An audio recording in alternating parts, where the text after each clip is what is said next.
In this past 18 months, 2 years, 3 years, we have male politicians who are making the charge of weaponizing and I suppose deteriorating the rights women have had up to this point or have increased. But suddenly the womb is political, it's politicized, and your choice and your right over your own reproduction is being questioned. It's been made into almost a religious fanaticism around it, and there's a kind of radicalization around it. And I just think, what are young women and yourselves, women in the audience, thinking about that in the sense that actually, goodness, are we really having this conversation now? We're living in a period of extreme demographic diversity. 2/3 of people living in a place with below replacement fertility. Others live in countries experiencing vigorous population growth. Some countries have a median age around 50, and others around 15. The ranking of the world's most populous countries will change significantly over the next 25 years, and as we speak, many of you know, India's population is overtaking China's. Today, the UNFPA, which is the United Nations Sexual and Reproductive Health Agency, launches our flagship State of World Population Report, and it's titled 8 Billion Lives, Infinite Possibilities. We make the case for rights and choices. And the report has two clear messages. First, that we need to shatter the myths about population. For us, demography transcends borders. Demography transcends European Union borders. This is the reason why I'm here, and I'm trying to share this 8 billion figure, which we marked last year on the 15th of November. The report does set the message that migration is part of the solution. And in building a more positive narrative around migration, so it can be seen as a driver of human development, it may decrease global inequality when you look at it at an international level. Migration may be a skill boost. It may address mismatches in the job market. It may be a solution in the context of shrinking working age populations. It may ease the pressures in pension systems. It may contribute in the short term to the decrease in fertility. But if you see, I'm saying it may. No? So what does it take to harness the opportunities of international migration?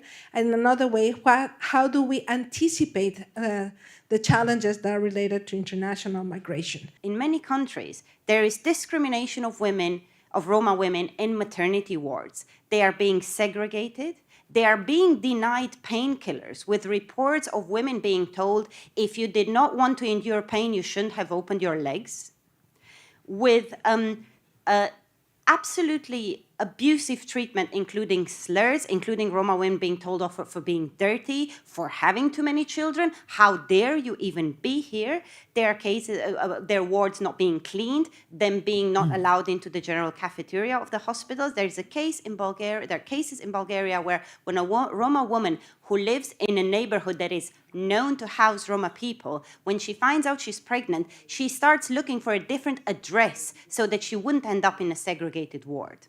Almost by design, there is so little information on family planning, so little access to contraception or sex education in Roma communities. So there is no outreach to the communities, and when Roma women reach out themselves, they are being discriminated. Obviously, this has fostered tremendous distrust, which is a historical distrust. It's just 10% of the world's population that's responsible for fully half of greenhouse gas emissions.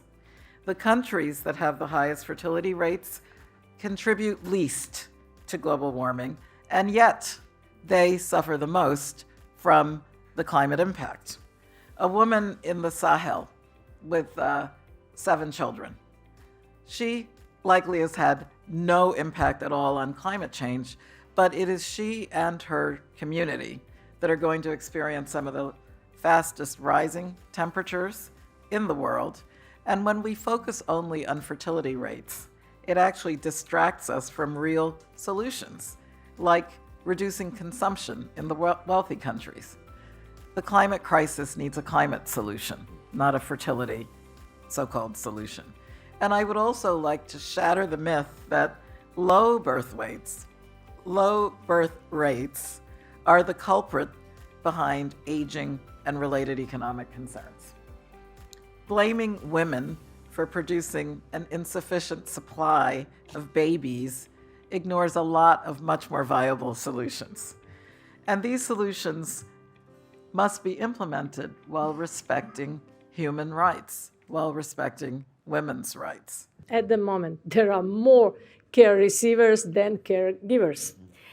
When you look at our picture in Europe, 90% of, now I'm coming to gender dimension. When you look at Europe, 90% of caregivers are women, which means 17 million women work in care sector versus 10%, 450,000 men. So which is which is inequality. And we are trying to change this. Of course, this profession is not respected, not paid well, undervaluated. So we have to promote this professional caregiver. Our education system should be changed. So we know very well that the pandemic and the general backlash against women's sexual and reproductive health and rights are further diminishing the outlook for gender equality. So we are in a precarious place today, which means that those of us who can need to act, and we need to act very decisively. As always, this high diversity. I mean, averages are pretty meaningless in that sense. You know, I have a high blood pressure, my wife has low blood pressure, and our average is fine. So no, that doesn't work. And it's always, you know, the one constant feature there. It's the most vulnerable. It's where there's most inequalities, whether crisis, armed or not, that people suffer the most. We have been asking the wrong questions. The question is not whether the human population is too large or too small. The question is, can everyone exercise the freedom for their fundamental human right to choose the number and spacing of their children? And sadly, the answer to that is a resounding no. Our latest data show that 44%, almost half, of women are not able to exercise their bodily autonomy. They're not able to make choices about contraception.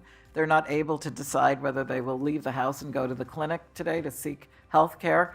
And they're not at liberty to decide whether and with whom they're going to have sex. We at UNFPA see the reasons every single day in our work around the world in the 130 countries where we serve.